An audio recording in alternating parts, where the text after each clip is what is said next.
Olá pessoal, tudo bem? Você que está aqui nos acompanhando no Mais Brasília, aqui na Rede Gênesis Televisão.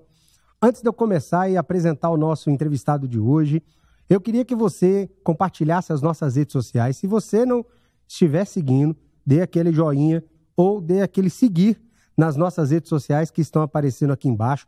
Compartilhe para todo mundo, para seus amigos, seus colegas, para todas as pessoas que você conhece, porque hoje, olha que essa entrevista eu tenho certeza que vai não só bombar, mas vai tirar muita dúvida sua, vai trazer a verdade.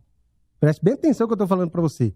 Vai trazer a verdade. Nós vamos acabar com fake news aqui, certo? Está aqui comigo um rapaz que é piauiense. Veio do Piauí para cá, se formou em medicina, teve passagem por grandes empresas na área hospitalar, privada, onde eu o conheci atuando, né, na rede privada de saúde aqui do Distrito Federal. Tive a honra de receber a notícia à época, quando ele foi convidado para ser presidente do IGES, e logo em seguida assumiu o desafio, na minha visão, o maior desafio de todos, que é o maior desafio da gestão pública do Distrito Federal, de qualquer governo, desde a redemocratização, certo? Na minha visão, o maior desafio é ser secretário de saúde aqui do Distrito Federal. Está aqui comigo, doutor Juracy, secretário de Estado de Saúde do DF. Primeiramente, eu quero te agradecer por você abrir um espaço na sua agenda, com essa agenda corrida, complicada que você tem. Muito obrigado, viu? Obrigado, Rodrigo Delmasso. Queria agradecer o convite aí da equipe do Mais Brasília e da Rede Gênesis Televisão. É uma honra, é um prazer estar aqui, poder debater sobre um tema de extrema importância e relevância para a sociedade, né? Ainda mais aqui no Distrito Federal, que é debater sobre saúde, né?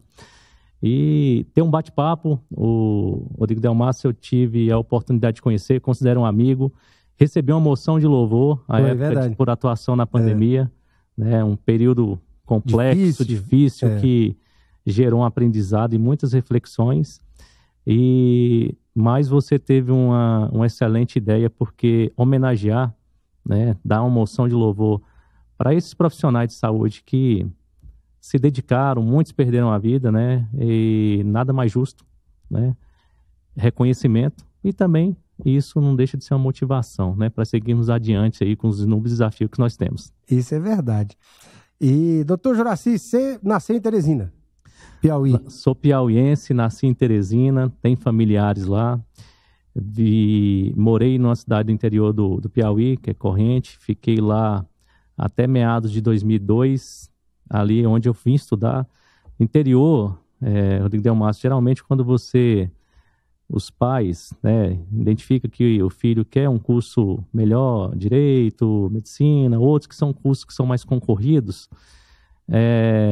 geralmente nós saíamos, né, para estudar em algum grande centro, para ter uma bagagem melhor para concorrer, né, de igual para igual aí com muitos. Então, isso à época, né, hoje já mudou, hoje com a advento da tecnologia, todos tiveram mais acesso. Mas eu saí para estudar, fui estudar em Gurupi, Tocantins. Nossa! Eu tenho um irmão da minha avó, que ele era dono de um colégio lá, que é o Colégio Bernardo Saião. Esse irmão da minha avó foi padre. Então, eu estudei sempre em colégio católico, né? Muito rígido da parte de educação. E fiz lá o primeiro, segundo e terceiro ano. Fui bolsista.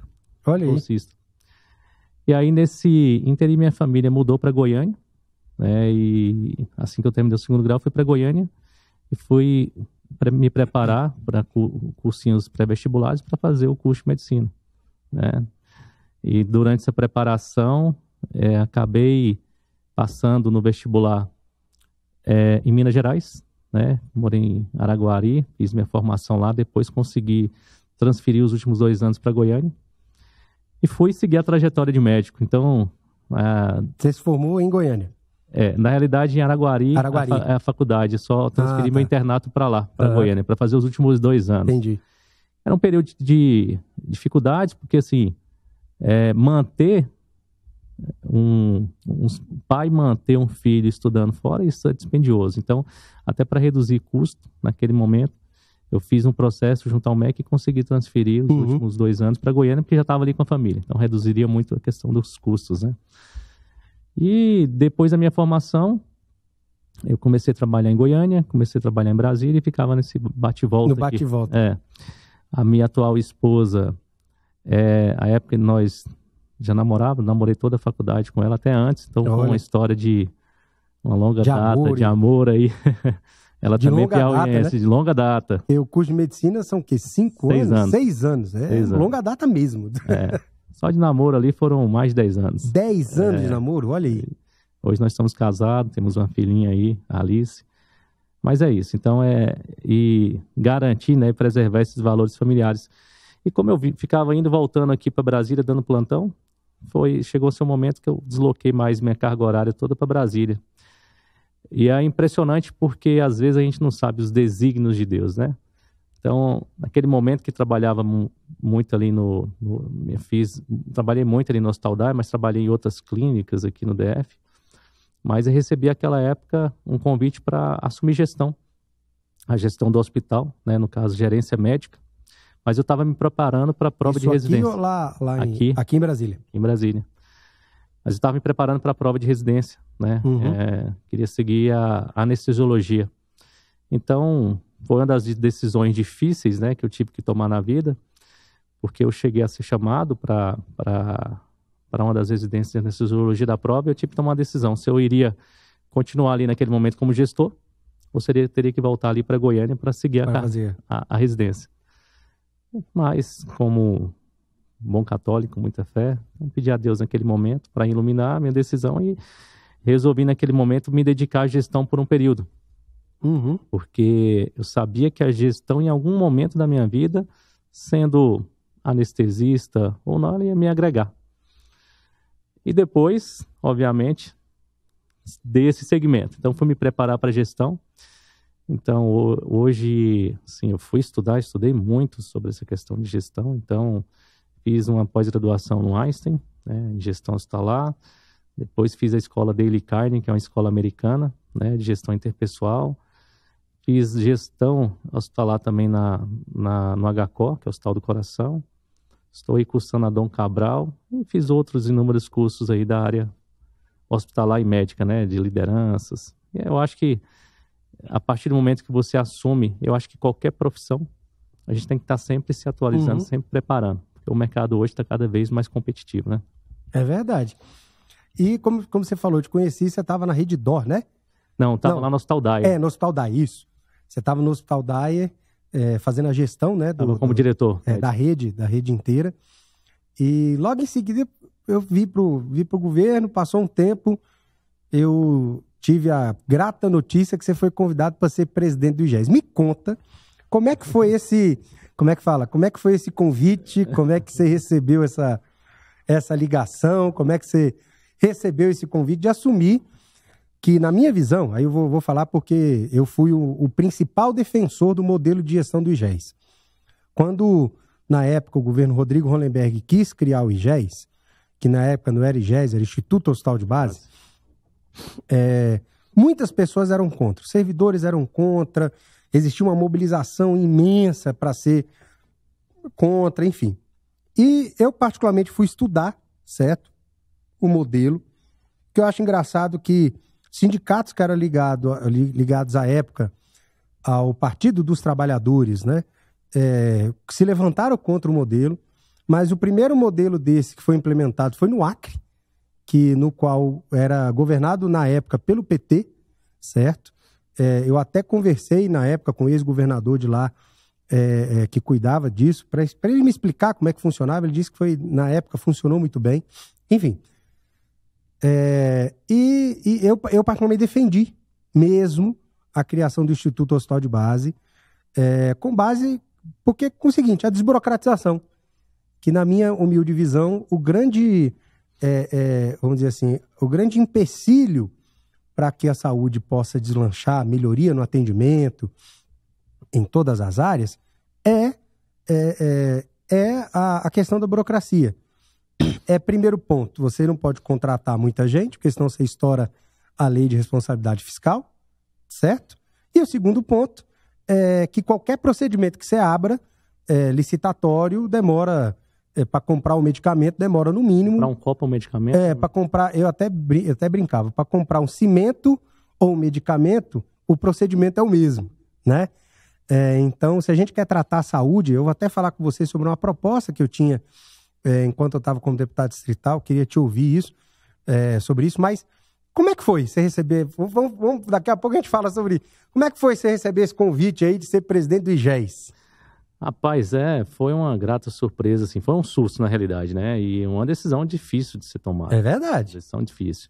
Porque você estava bem ali, né, na diretoria do Hospital Daia, estava tranquilo, os números, vou dizer assim, os números, a gente, na época, eu estava como vice-presidente da Câmara Legislativa, a gente cuidava do plano de saúde, um dos melhores hospitais da nossa rede de atendimento era, né, o Hospital da Rede Daia, enfim. Tava tranquilo, né? E aí te ligam. E aí? Foi difícil, eu estava ali, como eu falei, como diretor, a gestão veio para mim muito cedo, então, assim, com 30 e poucos anos eu estava como diretor de um hospital, então veio muito cedo e a responsabilidade é muito grande. Uhum. Mas eu estava ali no auge, né, digamos assim, porque hoje o médico ele tem a trajetória ou da parte assistencial ou ele segue uma trajetória de gestão. Naquele momento, assim, o próprio Dr. Daia, né, é um cara que eu admiro muito, porque ele pôde me ensinar alguns conceitos aí importantes, e ele confiar a direção clínica para uma pessoa, para um jovem de 30 e poucos anos, mas é que ele fala, né, que um jovem que é curioso, que buscou estudar, que estava buscando trazer melhorias, né. E para quem não conhece, gente, a direção clínica de um hospital é o coração do hospital, tá? Não é isso? Cuida da toda a parte assistencial. Se não funcionar, esquece, não existe hospital, não é isso? Exatamente. E é uma função que tem que ser, tanto a diretoria técnica de um hospital, como a diretoria clínica ou diretoria médica, são ocupados por médicos, né? E aí, assim, recebo essa ligação, né, para assumir esse desafio ali no IGES, e realmente, assim, foi algo difícil de tomar essa decisão, muito difícil. Mas, enfim, depois do aceite da decisão, é um grande desafio. Mas conforme eu falo para os meus gestores, né, Rodrigo, eu acho que, assim, quem trabalha com saúde hoje, a gente tem que trabalhar por propósito. Né? Então, se a gente não se entregar e não tentar ter empatia das nossas decisões, e foi uma das coisas que quando eu fui sabatinado na Câmara, eu trouxe isso, porque realmente é isso que acontece. Às vezes, quando a gente está trabalhando só como médico, a gente está ali atendendo, está buscando solucionar problemas de dezenas de pessoas, né? Que é a pessoa que você está atendendo. Mas quando você está trabalhando com gestão e unindo um time forte nesse sentido, você pode fazer a transformação de milhares de pessoas. E hoje nós sabemos o desafio que é saúde. Saúde. E aí eu fui ver esse desafio da saúde pública, né? Nós temos um sistema único de saúde, que é considerado um dos melhores sistemas, digamos assim. E hoje você trazer essa universalidade, essa equidade de atendimento, né? Integralidade, digamos assim, é um grande desafio, porque é uma demanda que às vezes você não consegue se planejar. Você tem uma demanda intrínseca, né, do próprio Distrito Federal, você tem uma demanda que vem, né? Nós atendemos aqui pacientes de vários estados. Pra você ter ideia, em 2024 foram quase 800 milhões de atendimento de outros estados. 800 milhões? E acesso. De quantidade ou de recurso destinado? De recurso. 800 milhões que foram pagos pelo Distrito Federal. Atendimentos. Só que esse recurso não vem. O Distrito Federal que arca. Olha aí, gente. Então, assim, e olha que, assim, é importante que nós estamos buscando cada vez mais agregar nosso serviço para atender a toda a população. O orçamento da Secretaria, no total, é de 7 bilhões? Não, nós temos um orçamento cerca de 14 bi. 14 bi, ou seja, 800 milhões, gente, é para atender o povo dos outros estados, né? Nós temos um orçamento de 14 bi, nós temos cerca de 10 bi só com folha de pagamento. 10 bi só de folha. Tá vendo? Então são grandes desafios, né? São grandes desafios que nós estamos enfrentando aí. E hoje, quando eu falo o desafio da saúde, nós estamos num momento que Brasília, nós já temos um índice de envelhecimento importante da população. Nós sabemos que com o envelhecimento da população, nós temos o aumento de incidência de novas doenças, né? Que antigamente, eu até costumo dizer, na década de 60, nós tínhamos a expectativa de vida da população de 54, 56 anos, né? Atualmente, nós estamos com expectativa de vida de 74 para 75 anos. E ali para 2035, se eu não me engano, é 2035, 2040, a expectativa de vida vai para 81 anos. Olha aí. Então, aqui eu vejo dois grandes desafios, né? A incidência de novas doenças, principalmente das doenças oncológicas. Doenças oncológicas é um grande fator e hoje está tendo uma grande discussão porque são tratamentos que exigem muito recurso. E para você ter ideia, nós temos um dado do INCA que estima que esse é um dado que já vai ser atualizado, porque o dado era de 2023 até 2025, era o triênio. Seriam 704 mil novos casos de câncer por ano. Em Brasília ou no Brasil? 704 mil no Brasil. No Brasil. Quando a gente pega em Brasília, seriam cerca de 7 mil pro DF, 7 mil e poucos, vou botar 7.500 mais ou menos, e quando a gente pega a região integrada, que é a RID, seria mais ou menos 10 mil e poucos casos por ano de doenças oncológicas. Então, isso traz a grande preocupação, porque você tem que preparar a rede para isso. Então, o envelhecimento da população, ele traz aumento de incidência de novas doenças, aumento de internações. Então, hoje, a gente tem que estar se repensando a saúde o tempo todo. Tem um escritor americano que ele escreveu um livro em 2006, o Michael Porter, né, que é um grande estudioso. Ele escreveu um livro Repensando a Saúde. Eu costumo dizer lá para os nossos gestores, nós temos que estar repensando a saúde o tempo inteiro, né? Sempre tentando buscar trazer uma saúde mais eficiente, mais efetiva, né? Porque o orçamento, ele é finito. Você tem que tentar agregar. Quando a gente fala saúde, a gente tem um termo que é muito utilizado, que é a gestão de desperdícios. Né? Então, hoje, digamos, com gestão você pode reduzir o desperdício em saúde. E o que seriam esses desperdícios? Desperdício é um paciente que está internado há mais tempo. Um paciente era para ficar 3 dias internado, ficou 5, 6 dias, por outros motivos. Desperdício é um paciente que poderia estar sendo resolvido um caso na atenção primária, mas ele acaba indo para uma atenção secundária ou terciária. Então, é por isso que eu acredito muito na gestão. Eu tinha uma cabeça totalmente assistencial enquanto somente médico. Depois que eu fui estudar e entender melhor, eu vi a importância de nós capacitarmos, de trazermos conceito de gestão para todos os profissionais, porque infelizmente nós não agregamos isso na nossa grade curricular. Isso é verdade. E a sustentabilidade, tanto da saúde pública ou suplementar, ela perpassa por pessoas e nós capacitarmos essas pessoas. Mas o que eu falo hoje o desafio é grande. É grande. E nós estamos ali tentando buscar o melhor para a população. O governador Ibanez e a vice-governadora Celina Leão, assim que eu assumi, eles pediram uma atenção muito especial para a oncologia, para as filas, as nossas filas. Nós lançamos um programa agora, recentemente, do câncer. Eu vi, muito bom. É o Câncer Não Espera, o GDF também não. Nós tínhamos mais de quase 1.000 pacientes na fila oncológica e tínhamos um tempo de espera ali superior a 80 dias. Nossa. Então foi feito todo um trabalho com a nossa equipe técnica, né? Então, de antemão, até agradeço todo o empenho dos servidores da saúde, os servidores que estão nos hospitais, na área administrativa. E foi desenhado toda uma linha de cuidado do paciente oncológico. E isso, essa linha de cuidado, nós verificamos também o que nós tínhamos de capacidade instalada para atender esses pacientes e capacidade operacional, ou seja, com o RH que eu tenho hoje, o que eu conseguiria atender. E nós chegamos à conclusão que nós não conseguiríamos trazer para um tempo adequado, né? Digamos assim, um tempo, nós sabemos que doença oncológica é tempo dependente. Quanto mais rápido você tem intervenção nos pacientes, melhor o prognóstico. Então, com esse projeto, o Câncer Não Espera, o GDF também não, que a gente fez uma parceria com algumas clínicas privadas, nós conseguimos aí reduzir uma fila para cerca de 100 e poucos pacientes, mas a gente não está nem tratando fila, porque nós temos cerca de 400 pacientes que entram todo mês nessa fila. Nossa! O que é importante para a gente é reduzir o tempo. Então, nós saímos de mais de 80 dias e estamos em torno de 15 dias para esse paciente ser atendido.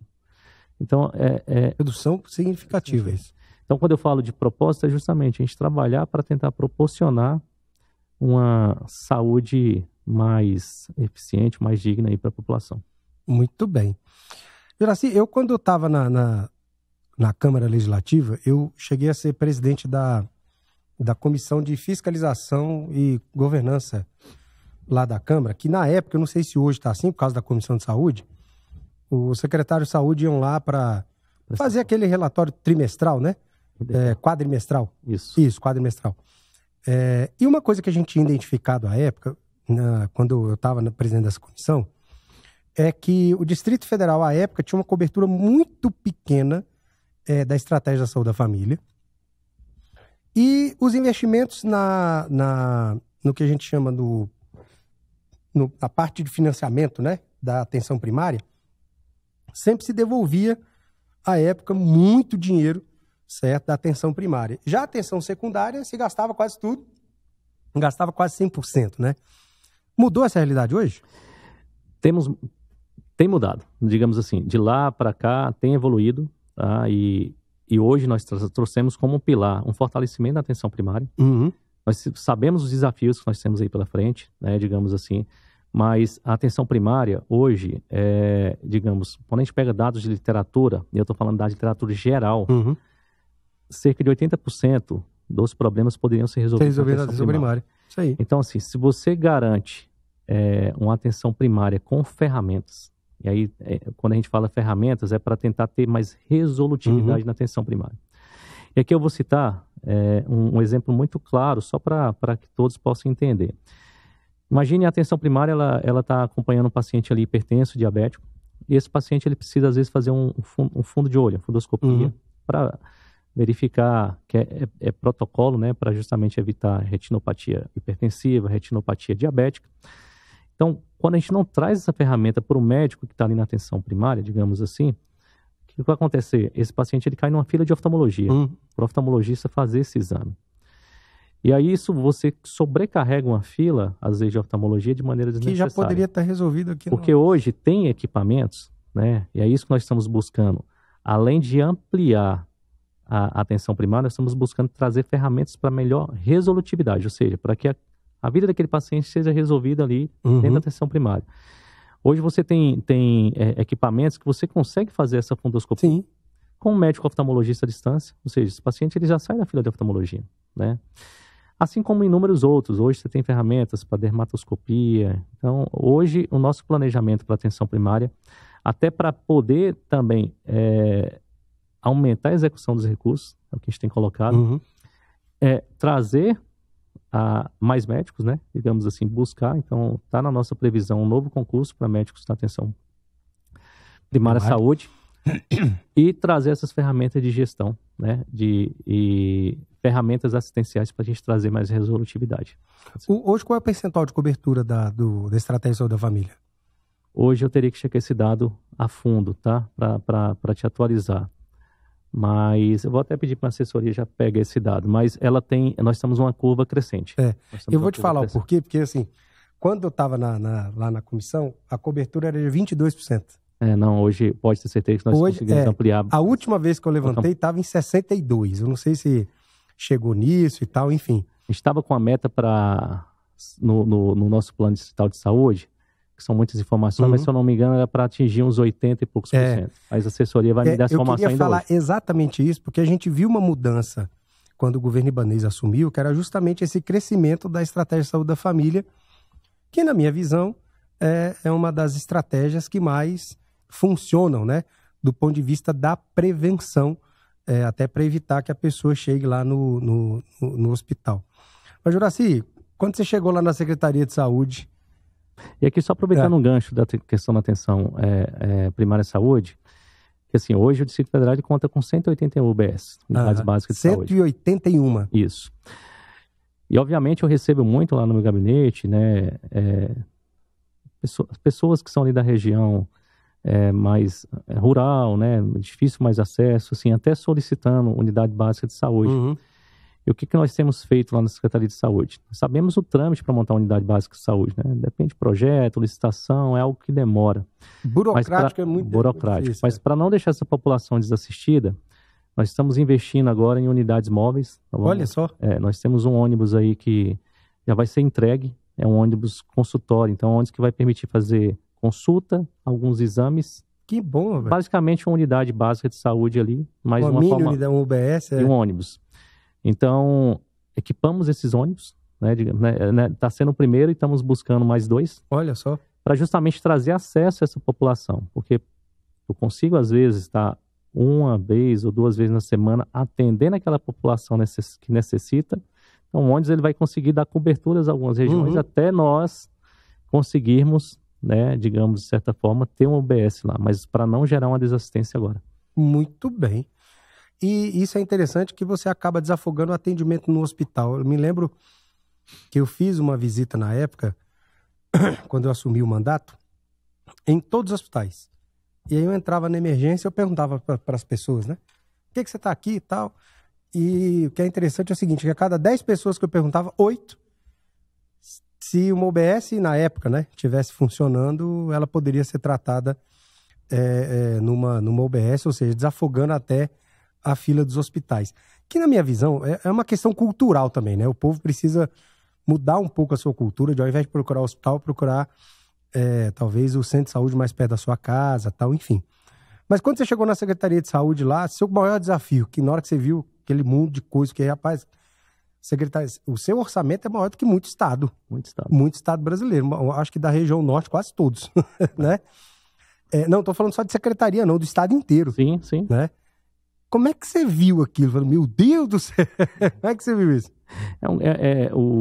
Assim, primeiro, quando recebe o convite de secretário, é uma decisão também foi difícil, né? Digamos assim, é uma responsabilidade muito grande, mas, conforme eu falei, eu sempre deixo Deus guiar os meus passos nesse sentido de tomar as decisões, mas o que eu vi assim como grande desafio? E eu tentei e estou buscando cada vez mais fortalecer essa questão assistencial. Nós sabemos que nós temos inúmeros problemas, né, digamos assim, são problemas de longas datas, mas o que eu trouxe como premissa mesmo de desafio foi cuidar dessas filas. Uhum. Então, até buscar essas informações de filas era um pouco complexo, tá? Porque assim, não conseguia se fazer uma análise efetiva, porque assim, só para que entendam, nós temos uma fila hoje de pacientes que estão ali aguardando um determinado procedimento. Nós temos um incremento dessa fila mensalmente e nós temos uma oferta. Nossa. Então, assim, você tem que trazer essa estatística, eu gosto de trabalhar muito com dados para justamente trazer essa gestão inteligente. Porque dentre as inúmeras filas, se eu não tiver uma ferramenta que consiga compilar para ver se esse cruzamento de dados se bate, o que eu tenho de demanda, incremento e a oferta ela sustenta, geralmente a tendência é você fazer só quando o incêndio... Verdade. Entendeu? É só para apagar aquele incêndio. Então, nós estamos tentando fazer de maneira preventiva, então, fazendo um estudo de todas essas filas, então criamos uma ferramenta que ficou fantástica, né? Uma ferramenta, é um Power BI, que consegue fazer esse cruzamento de dados, e agora a gente vai usar a inteligência artificial para fazer isso de maneira automática, para colocar o gestor já pronto. Você tem que cuidar dessa demanda agora, cardiologia, endoscopia, isso, porque a métrica fala que se você não cuidar disso aqui, o negócio vai estourar ali na frente. Porque e aí é onde é um ponto que é muito importante, gestão. Porque a gestão, ela tem que trabalhar com esse tipo de planejamento. Você tem um planejamento curto, médio e longo prazo, né? Fazer um planejamento estratégico para isso. E nós temos que trabalhar na Secretaria com esse tipo de planejamento. Foi o modelo da oncologia, nós vamos lançar, como eu já dei esse spoiler, mas o governador vai lançar um programa aí também das cirurgias, né? Então, assim... Das cirurgias eletivas. Eletivas. Então, já iniciou um processo aí, os pacientes já começaram a ser chamados, já estão sendo operados pela rede privada, mas serão cerca de 16 mil cirurgias. Nossa. Que nós estamos destinando à rede privada. E como muitos dizem, está privatizando a saúde. Não. Para que todos entendam. Imaginem os nossos pronto-socorros nesse atual momento. Eles estão recebendo trauma a todo momento, então chega todo momento acidente, né? Arma branca, arma de fogo, acidente automobilístico, de moto. Então, nós temos urgência e emergência a todo momento que ocupam o centro cirúrgico. Ao mesmo tempo, nós temos cirurgias de menor porte, que é uma cirurgia de amígdala, é uma cirurgia de varizes, é uma cirurgia de vesícula, uma hérnia, que vai competir com esse tipo de cirurgia. Então, suponhamos que você tem um hospital que tem 6 salas cirúrgicas. você está ali com várias demandas de urgência e emergência, que são pacientes que estão no pronto-socorro. E você tem uma fila de pacientes eletivos que você precisa operar, mas ele vai estar competindo com essa sala. Então, qual que foi o nosso planejamento? É tirar cirurgias de menor porte. De menor porte, para que todos entendam, são cirurgias menos complexas. Então, tirar essas cirurgias para a rede privada, que é uma cirurgia de menor custo também, e fortalecer a nossa rede com as cirurgias mais complexas. Então, deixar o nosso centro cirúrgico focados nos traumas que chegam e nas outras filas de cirurgias mais complexas, como cirurgias ortopédicas. Então, esse foi o nosso planejamento, né? E é um programa que nós montamos, que é um programa também muito robusto, que já iniciou, mas que a gente vai fazer um lançamento ainda.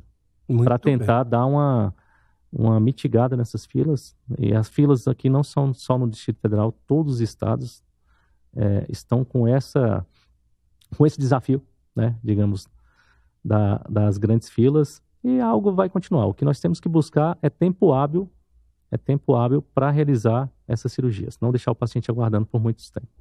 Ô Juracy, você não acha que um dos grandes desafios que, na realidade, qualquer gestor de qualquer área de saúde do Brasil enfrenta não seria a burocracia para você comprar equipamentos, medicamentos, insumos, no geral? Porque muitas vezes, assim, o medicamento está acabando, mas você tem um planejamento, consegue prever, tá bom. Mas muitas vezes até você consegue prever, você lança o edital, certo? Dentro da previsão que você tem, aí do nada, sei lá, você tem o Tribunal de Contas que suspende, tá no papel dele, não estou questionando isso, mas você tem alguém que entra pedindo o cancelamento do edital, enfim. O que você acha desse excesso de burocracia?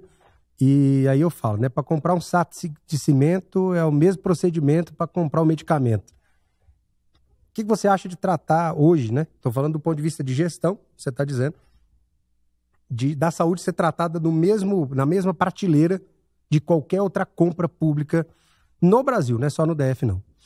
Você tocou um tema que é de extrema importância, que eu vou voltar no Potter, né, quando ele fala repensando a saúde. Uhum. A gente tem que estar repensando todos esses fluxos.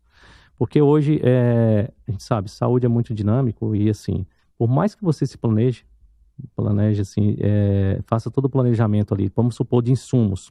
Você tem variáveis externas inúmeras que durante, por exemplo, você se planejou para comprar determinada medicação, vai e solta o processo licitatório aqui dentro desse planejamento. Mas se essas variáveis externas, como você colocou muito bem, você não controla. É verdade, não tem como. Então, você vai vir impugnação de edital, você vai vir, às vezes, nos questionamentos. Então, assim, isso tarda o processo, digamos assim, e nós sabemos que saúde é algo que a gente não pode deixar nada faltar. Né? E quando a gente fala de desburocratizar, né, eu acho que agora eu acho que a gente tem que repensar, porque assim, com as ferramentas que têm surgido de tecnologia, tá mais fácil você auditar, né, auditar processo. Eu acho que o caminho que nós vamos seguir com o incremento dessa tecnologia é desburocratizar, mas tem que repensar esses fluxos, né, digamos assim. Quando a gente fala de medicamentos, você falou de medicamentos aí, nós temos hoje um grande desafio, a gente estava até comentando aqui no início, a Secretaria de Saúde hoje coloca para comprar determinado tipo de medicamento, vamos botar medicamento de alto custo. Nós temos variáveis externas, nós temos a questão do ICMS em relação aos outros estados. Então, para que todos entendam, tem alíquotas diferentes de ICMS, e quando nós vamos comprar determinado medicamento, nós temos que nos balizar pelo preço público. Então, se tem estados que têm uma alíquota menor que o Distrito Federal, nós vamos ter um preço público menor. Então, a partir do momento que nós lançamos esse edital para licitar, vai vir uma licitação deserta. Ou seja, ninguém vai querer aquele preço a praticar por conta da questão do ICMS. Além disso, nós temos a tabela CMED, né, que ela é atualizada constantemente. Então, pode ser que eu tenha comprado agora, mês passado, um determinado medicamento de alto custo. A tabela CMED atualizou. Quando eu vou tentar lançar no mesmo preço que eu comprei no mês passado, eu já não consigo comprar essa medicação. Então, isso tudo tem que ser repensado. Eu acho que a gente tem que buscar desburocratizar e sair, porque realmente, como você colocou, comprar um saco de cimento ou comprar um medicamento oncológico é o mesmo trâmite.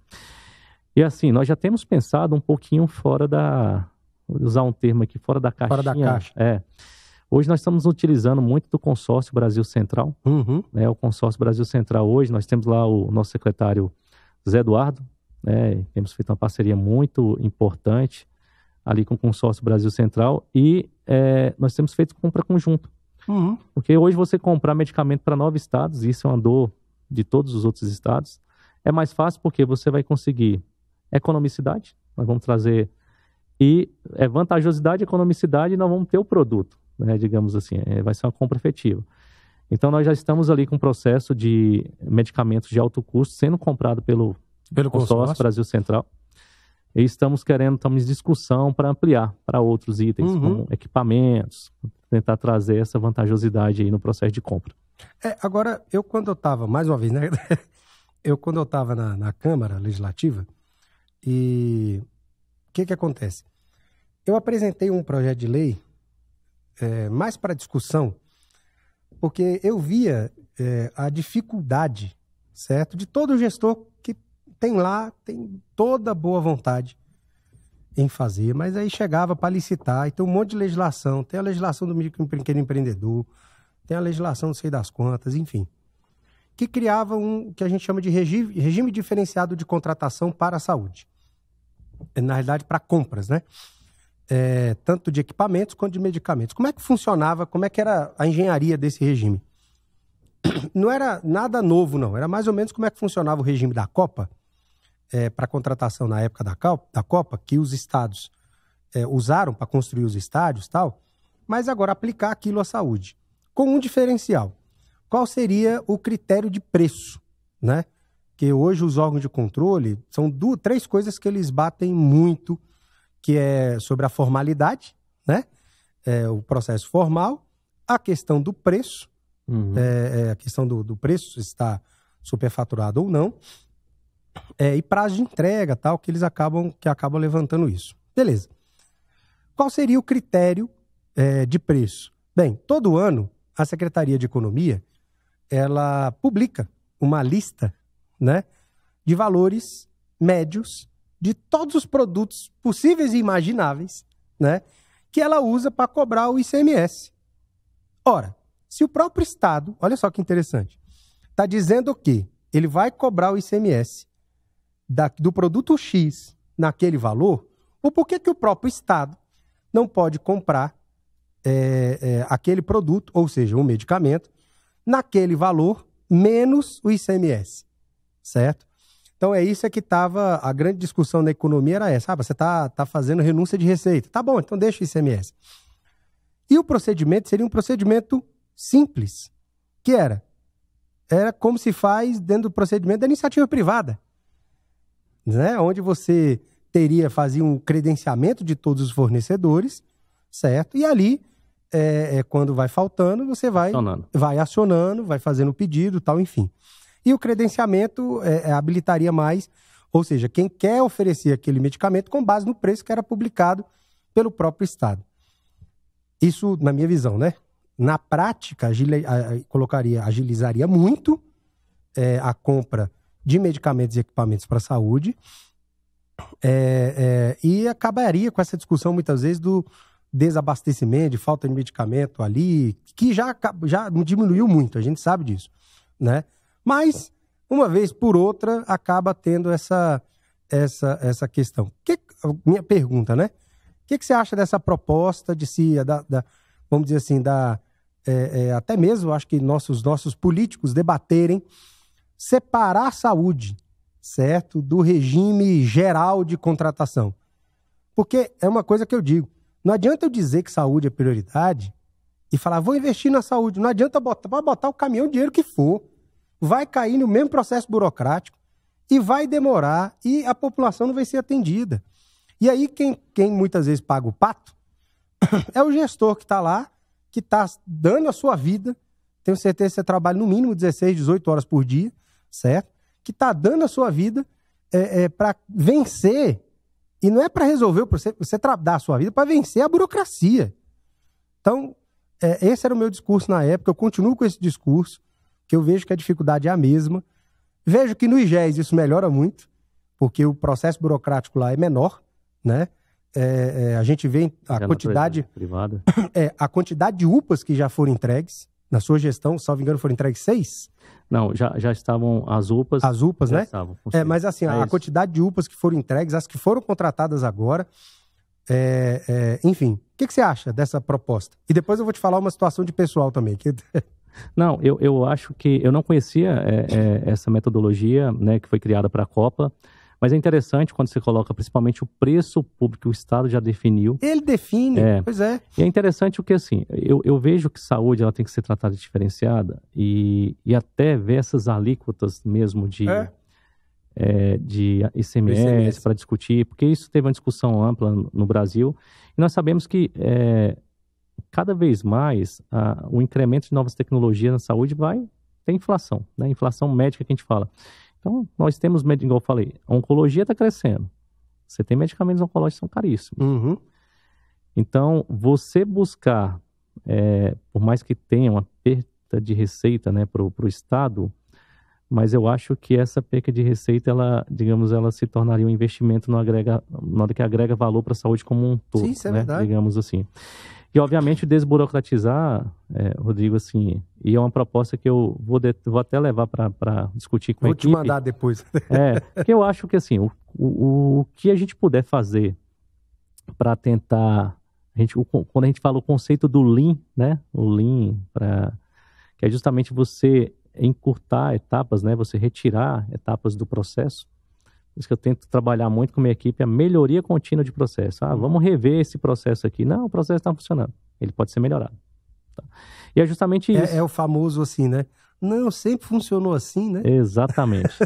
E é justamente isso, rever esse tipo de fluxo e ver o que pode, obviamente, ser revisitado dentro de toda a legalidade, obviamente, e discutir até isso com os órgãos de controle. Hoje nós temos nos aproximado, temos dialogado muito com o Ministério Público, com o Tribunal de Contas, com a Defensoria, com o TJ, né, nas judicializações, que as judicializações é um grande desafio também no Brasil. Mas se você não dialoga para tentar construir soluções, às vezes você vai construir uma solução unilateral que não vai coincidir com aquilo. Vocês recebem muito recurso de depósitos judiciais? Pagamento de multa por ANPP? Não, nós temos muito lá o seguinte, as judicializações, digamos, sequestro de valores. Né? Então, que já reduziu muito. Ou né? seja, o judiciário que poderia, na hora que ele faz um ANPP, para quem não sabe o que é a ANPP é uma ação de não precepção penal, ou seja, o Ministério Público propõe a quem vai ser denunciado, fala assim, olha, eu não vou te denunciar se você pagar uma multa, né? E a multa é XYZ, que é eles fazem com base no cálculo do dano. Ou seja, a justiça não chega para você e fala assim, olha, vou te dar aqui do que eu arrecadei de multa, ou até mesmo da substituição de pena, né? De que muitas vezes o cara cometeu um crime ali de menor potencial ofensivo, e aí ele tem a pena dele de restrição de liberdade para pena restritiva de direitos, acaba pagando multa. Vocês não recebem nada do Poder Judiciário desse, como é que fala? Desse arcabouço, ele só retira. Na realidade, até a gente já conseguiu alguns acordos nesse sentido, né? E temos dialogado mais, né? Você ainda está sempre batendo na porta pedindo lá, falando, olha, vamos tentar agregar isso aqui, consegue nos ajudar na reforma de alguma coisa. Então, temos aberto esse diálogo e já fizemos algumas construções nesse sentido. Porque tem um fundo o Fundo de Saúde pode receber esse recurso diretamente. Pode receber. E o que nós temos feito é o seguinte, para a judicialização, né, por exemplo, a partir do momento que às vezes um paciente judicializa, a gente não consegue cumprir essa decisão na Secretaria de Saúde, e esse paciente oportunamente faz um procedimento na rede privada, né? Você tem que sequestrar, então o juiz sequestra aquele valor e paga a rede, né? Digamos assim. Mas através dessa construção do diálogo, né, com o Tribunal de Justiça, especificamente ali a Defensoria Pública, Ministério Público, né, tratando, e a Procuradoria, obviamente, né, tratando do tema de judicialização, Rodrigo, a gente já conseguiu reduzir e achar umas saídas que a gente não está enxergando. Por isso que o diálogo é importante. Então, a sequestro de valor relacionado a alguns medicamentos, ele caiu drasticamente. A partir dessas demandas judiciais, nós podemos entender também, digamos, o contexto do outro lado. E isso, para mim, como médico, foi muito agregador, porque eu pude entender até como chega lá um pedido. Às vezes, o pedido de uma internação, por exemplo, às vezes, até para colocar o médico para escrever melhor, né, para o juiz ter mais subsídios para tomar uma decisão. Mas a partir dessa discussão, nós fizemos alguns projetos, por exemplo. Dentro das UPAs, a gente conseguiu colocar um médico rotineiro, que é um médico mais sênior. Então, é esse médico que define se o paciente tem indicação de UTI ou não. Então, o que a gente pôde perceber? A gente conseguiu reduzir as indicações de UTI, porque às vezes nós temos indicações de UTI que o paciente fica ali 1 ou 2 dias. Daria para ele ser conduzido clinicamente num leito de enfermaria. A gente conseguiu reduzir em 60%, né? Digamos assim, garantindo a mesma assistência, até a melhor qualidade de assistência. Tem um médico sênior ali. Então, a partir dessas premissas que são colocadas, a gente tem buscado planos de ação para tentar reduzir, para evitar sequestro, né? E, obviamente, tentar, em conjunto, reduzir a questão da judicialização, que é algo complexo, mas é um problema para todos. E se nós não dialogarmos, não adianta, vamos ficar enxugando gelo, digamos assim. Isso é verdade. Não, isso é verdade. E eu faço essa pergunta porque a gente sabe que o Poder Judiciário, todos os dias, né, praticamente, você tem condenações voltadas nesse sentido, e que eu acho que era uma contribuição, né, do Poder Judiciário pegar aí 70%, 80% desses recursos, né, que foram destinados que foram arrecadados para destinar para a saúde, aumentando, fazendo uma contribuição do Poder Judiciário, né, para que possa se arrecadar mais coisas, se comprar mais coisas, comprar mais medicamentos.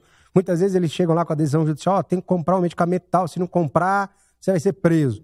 Tá bom, meu doutor, vou comprar, mas olha só, você tem um fundo aí, que esse fundo aí que você tem, dá para comprar esse medicamento inteiro, né, para todo mundo. O Poder Judiciário podia ajudar mais. Eu sei, eu estou falando isso, fica tranquilo, certo? Mas olha só, sua assessoria mandou aqui pra gente, e aí os números são maravilhosos, tá? Eu falei que na época que eu estava como deputado, a cobertura de saúde da família chegava a 22%. Hoje, nós chegamos a 79%. Mais exato, 79,15%. Ou seja, quase 80% do quadrilátero do Distrito Federal atendido com a estratégia de saúde da família. E te parabenizar por isso, porque é um desafio.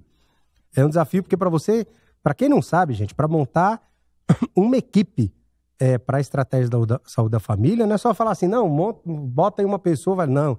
Você tem que ter um médico, salvo engano, né? Um enfermeiro, um ACS e um técnico de enfermagem, não é isso? É toda uma equipe multidisciplinar envolvida, isso, né?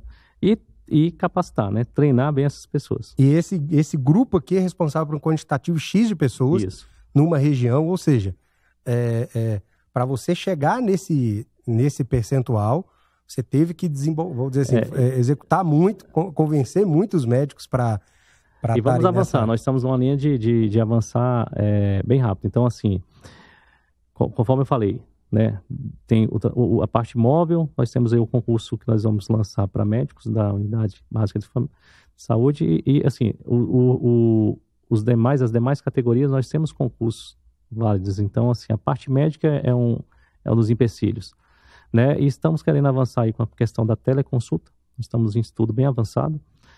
E também trazendo tecnologia para as UBS. Você sabe que a lei da teleconsulta é de minha autoria, né? Olha, não sabia. A lei é minha aqui no DF, da telemedicina, né? Vamos dizer assim. Foi a primeira lei que tratou da telemedicina no Brasil. Eu lancei essa lei na época da pandemia. Esse projeto de lei a gente acabou aprovando bem no finalzinho da pandemia.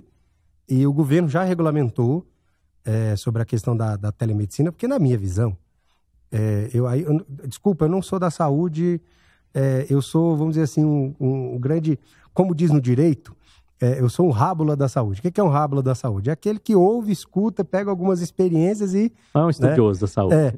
E assim, eu vejo que com a tecnologia, você vai conseguir diminuir demais da conta, principalmente a fila de atendimento, pessoas que muitas vezes vão para o hospital porque está com uma dor de ouvido, porque está com, sei lá, com uma dor de dente, está com um resfriado, e com a telemedicina resolve ali rapidinho, certo? Se tiver algo grave, claro, tem todo o procedimento, todo o protocolo a ser feito, né? Então, só para, não sei se você sabe, depois você pegar a lei lá, você vai ver, a lei é de minha autoria, na época a gente conseguiu convencer o governador Ibanez a sancionar a lei, ele sancionou, entendendo que era uma ferramenta importante para dar respaldo legal até mesmo para que o gestor possa implementar.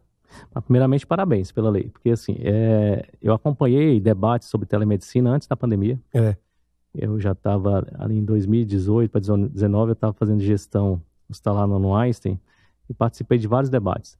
E a pandemia ela veio para ser disruptiva, porque assim, havia toda uma resistência ali para a questão da telemedicina e obviamente a pandemia chegou e abriu esse caminho aí que é de extrema importância.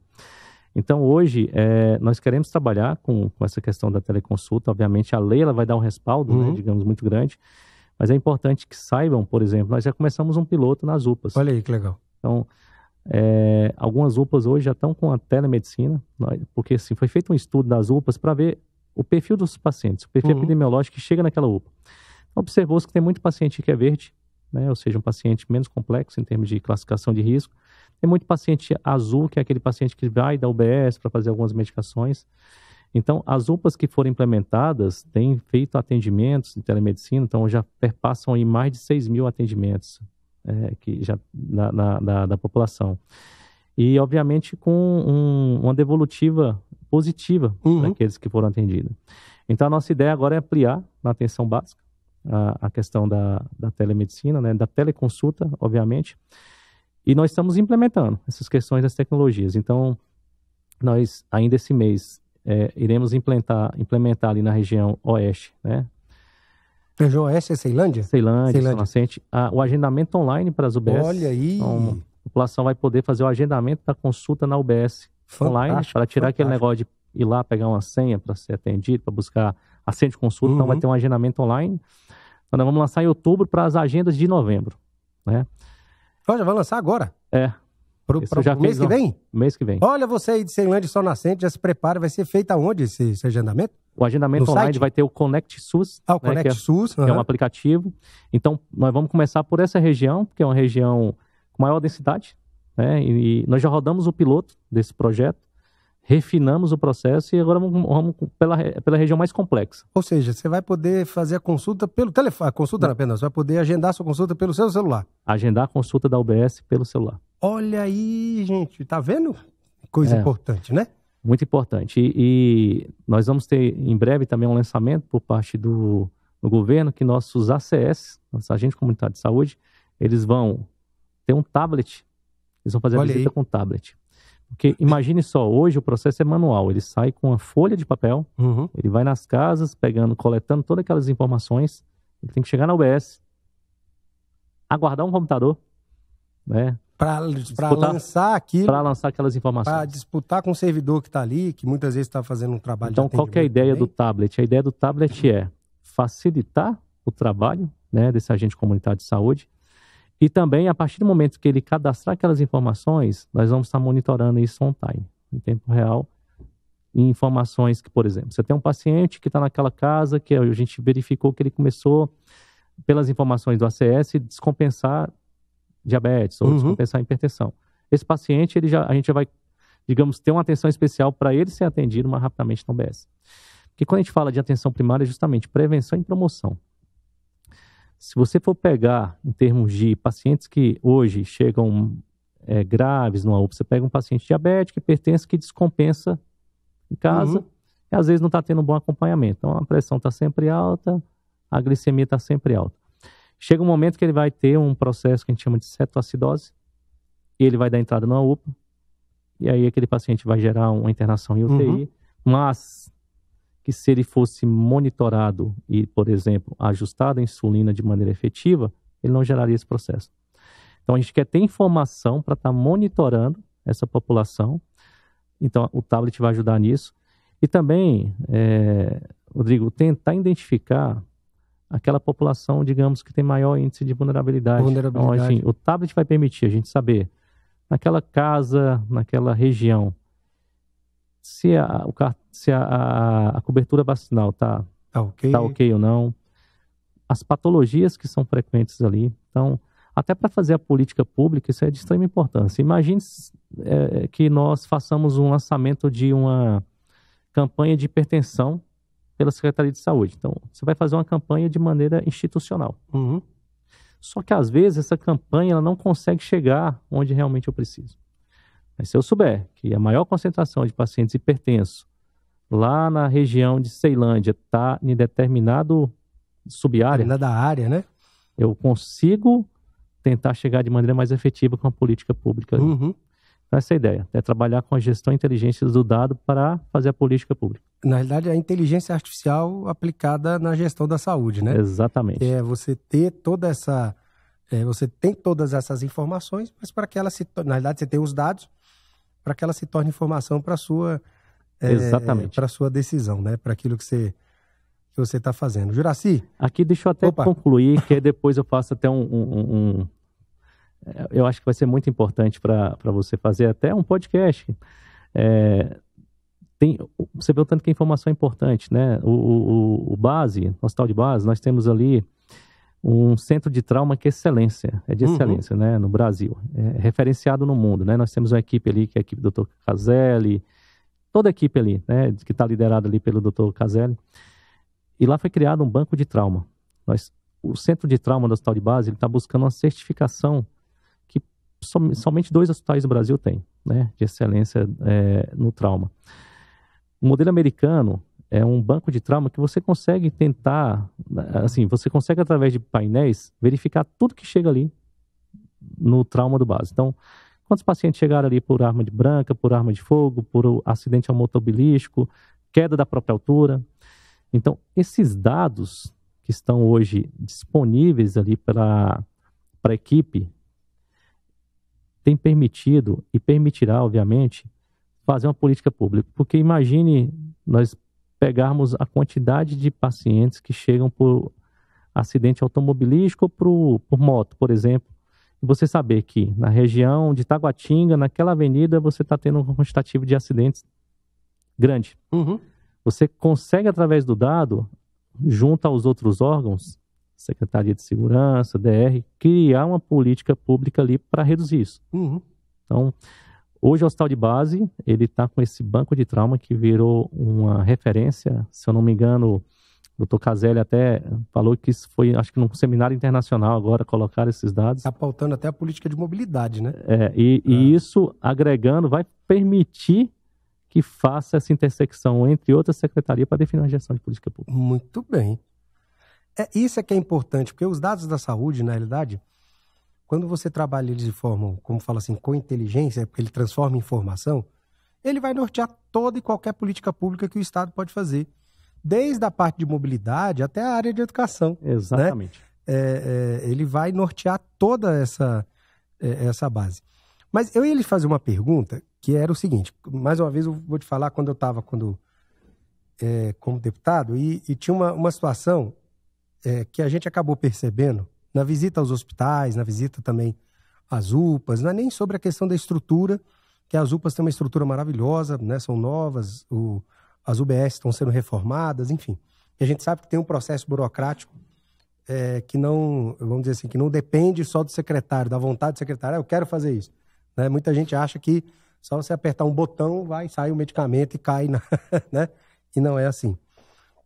Mas uma das grandes dificuldades que qualquer secretário de saúde tem, na realidade qualquer gestor tem, é a contratação de pessoal para você aumentar a sua capacidade de trabalho. Um dos pleitos, né, de algumas categorias dentro da saúde é talvez o aumento da carga horária, de 20 para 40 horas. Mas que cai no mesmo problema, que é a questão do impacto da lei de responsabilidade fiscal, que nós temos um teto, né? Ou seja, o Estado tem um teto de gastar até... Se chegar a 49%, tem que mandar demitir um monte de gente. Eu fiz, na realidade, um estudo e apresentei uma proposta na época que não andou, porque acabei perdendo a eleição, que era mais ou menos o seguinte, criar, certo? Dentro do governo, e até mesmo como fonte de financiamento, o bloco de financiamento da atenção primária, uma gratificação em caráter indenizatório para os profissionais de saúde que quisessem ir trabalhar, certo? Nas UBSs após as 18 horas. Por quê? Aí vou te falar a minha visão como leigo, tá? Como aqui uma pessoa que... quando eu chego no hospital, eu vejo que a cada 10 pessoas, 8 poderiam ter sido atendidas numa UBS. E a maioria dessas pessoas chega talvez no hospital à noite. Por quê?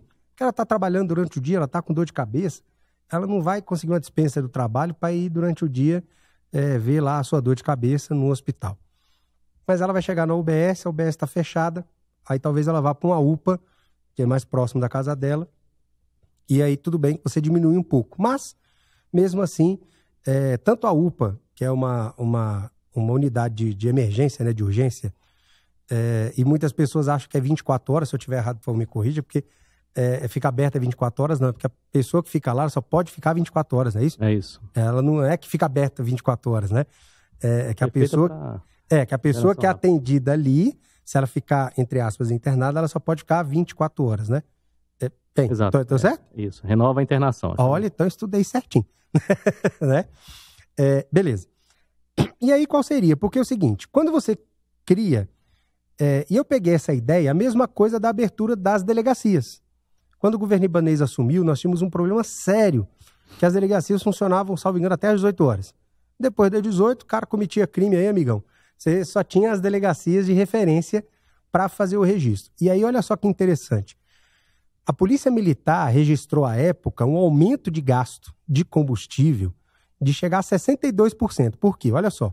A delegacia de referência de Braslândia, um crime que acontecia em Braslândia, era na Ceilândia. Então, o cara, vamos dizer que ele pega o cara lá em flagrante, lá em Braslândia, ele tinha que sair de Braslândia, vir para Ceilândia, registrar a ocorrência, entregar o indivíduo e voltar para Braslândia. Certo? Olha o gasto. E aí as delegacias foram abertas 24 horas com a criação dessa gratificação em caráter indenizatório. Por que em caráter indenizatório? Quando você paga alguma coisa em caráter indenizatório, ele é bom para os dois lados. Ele é bom para o servidor, porque para ele não impacta no imposto de renda. Então ele recebe aquilo como se fosse uma diária, uma passagem, tal, enfim. Para o Estado é bom porque não computa como despesa de pessoal. Então isso não na realidade o caráter indenizatório é considerado como custeio, certo? E pelo que eu vi, não acompanhei depois que eu saí da Câmara, mas naquela época você tinha um recurso, não você, né? Falar saúde tinha um recurso de custeio no bloco de financiamento da atenção primária, acho que era em torno de 90 milhões, 90, 100 milhões, eu não sei, que dava para pelo menos dar 182 UBS, né? Isso. Você abria aí pelo menos umas 50. Para trabalhar, não precisa ser 24 horas, não. Mas até às 10 da noite. Porque é o maior índice de... Depois disso, ninguém mais procura. Você acaba tendo um declínio. Você acha que isso seria uma solução para ser discutida ou é inviável? O que você pensa nisso? Isso... Nós estamos até fazendo um estudo dentro da Secretaria de Saúde. Eu sou defensor de trabalhar um pouco mais também de questão de performance, né? Então, nós já estamos fazendo um estudo ali dentro da questão do RH. Então, assim, a gente entrei no RH para mensurar tudo. Como é que é a taxa de absenteísmo na Secretaria de Saúde? Como que estão as entregas, né? Desse absenteísmo que tem, dos CIDs que são mais frequentes, para a gente cuidar melhor desses servidores. Então, a gente fez todo um estudo ali da RH e a gente já desenvolveu alguns projetos. Então, nós lançamos agora um projeto que é o Conecta RH, que é justamente o RH deixar de ficar aqui na parte administrativa e ir em loco. Para tentar entender as necessidades dos servidores. Então, nós estamos buscando, e está em um estudo bem avançado, que a gente está estudando uma gratificação para os nossos servidores, né? Mas por entrega de metas. Excelente. Né? Então, a partir do momento que eu tenho um centro cirúrgico que poderia estar entregando X e não está entregando, eu começar... Foi mais ou menos como a Anastasia e o Aécio fizeram em Minas. Tem um programa lá que chama Valora Minas. Exatamente, exatamente. Estamos nos espelhando nele. Perfeito. Porque eles têm uma ferramenta lá que chama DRG, uma ferramenta americana da década de 70, que é um Big Data, que foi pela John Hopkins, que é justamente isso, nós estamos querendo trazer esse modelo para cá. Porque, assim, nós precisamos gerar engajamento nos servidores, né? E eu acredito muito, a rede privada utiliza disso e consegue alcançar bons resultados. E estamos estudando também essas unidades sentinelas. O que seriam essas unidades sentinelas? É justamente isso que você está colocando. Nós sabemos que a população trabalha, chega em casa e aí vai... Às vezes não tem naquele período comercial o tempo de ir para a UBS. Deixar as unidades sentinelas para justamente ter um horário alargado ali para atendimento. Então, isso também está em estudo. Perfeito, tá? Perfeito. Então, nós acreditamos que pode ser uma saída, sim. Assim como algumas UPAs já foram perfilizadas, né? Foi feito um estudo daquela população e o que mais chegava naquela UPA. Então, hoje, algumas UPAs, por exemplo, a UPA do Núcleo Bandeirante, nós temos um suporte psiquiatra dentro dessa UPA. Porque vimos que pacientes, tem muitos pacientes com CDF que chegam ali. Isso é verdade. E a ideia era, vamos supor, se hoje esse paciente que chega numa UPA, ele teria que se deslocar para o hospital de base para ter uma avaliação de um psiquiatra. Então, ele vem numa ambulância, o psiquiatra avalia, ele voltava para a UPA. Mas você tem um custo aqui para transportar o paciente na ida e na volta. Então, nós precificamos esse custo, perfilizamos algumas UPAs e isso permitiu uma redução de contrato que já está chegando aí próximo entre 800 mil mais ou menos a 1 milhão. A redução do contrato de transporte. Olha só. Isso por mês.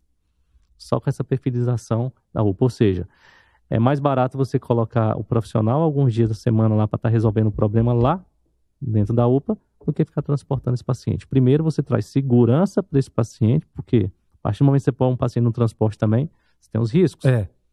Você traz mais resolutividade ali para a UPA e traz segurança para esse paciente com economia de recursos. Perfeito. Olha, quero mais uma vez te agradecer, certo? Por você abrir espaço na sua agenda para a gente falar dessa pauta que é tão importante para todos nós. Saúde é que nos dá vida. E essa câmera aqui, a câmera 3, é a sua câmera para você fazer as suas considerações finais, falar para o nosso público aquilo que está dentro do seu coração. Primeiramente, eu gostaria de agradecer aqui o Rodrigo Delmasso pela oportunidade, né? É um debate, na verdade, um bate-papo de extrema importância e de alto nível, né? Sempre colocando aí desafios, boas perguntas. E o que eu quero trazer para a população que é justamente, através desse bate-papo, através do diálogo, que nós estamos ali com um time de servidores empenhados, né, em tentar trazer, digamos, projetos rápidos, né? Então, aqueles que estão aguardando cirurgia, por exemplo, já começaram a ser chamados. Aqueles que estavam aguardando consulta de oncologia e o tratamento de oncologia começaram a ser chamados. Então, assim, nós estamos empenhados a tentar trazer a resolução de boa parte das nossas filas e tentar trazer mais qualidade no atendimento aos nossos pacientes que precisam dos hospitais, das UPAs. Então, estamos engajados. E peço uma atenção especial àqueles que estão aqui agora nos ouvindo, nos assistindo, que nós estamos com uma dificuldade, por exemplo, nós dentro do nosso projeto de oncologia e das cirurgias, nós temos feito contato com alguns pacientes e não temos tido sucesso. Então, nós estamos fortalecendo aí a questão do recadastramento. Então, pedimos àqueles pacientes que busquem as UBS para fazer uma atualização dos dados ou que acessem nosso site, que lá tem um Recadastra SUS para atualizar os dados, porque vocês que estão esperando na fila, a gente vai fazer as ligações, por vezes não vai conseguir o contato e é importante que nós tenhamos o dado atualizado. Mas também estamos buscando construção com vários bancos de dados para ter essa atualização. E é isso, Rodrigo, trazer, digamos assim, estamos trabalhando ali por propósito e temos uma esperança de dias melhores. É isso aí. Você que está nos acompanhando, muito obrigado por estar conosco, Juraci. Mais uma vez. Obrigado, meu amigo. Obrigado, parabéns. Primeiro pela coragem, pela disposição e por esse propósito de estar lutando pela saúde da nossa cidade. Deus te abençoe muito. E você que está nos assistindo também, certo? Siga nas nossas redes sociais. Você gostou da entrevista? Vai estar no nosso canal do YouTube. Compartilhe para todo mundo, chame seus amigos aqui na Rede Gênesis Televisão. E também no Mais Brasília, tá certo? Um abraço, Deus abençoe.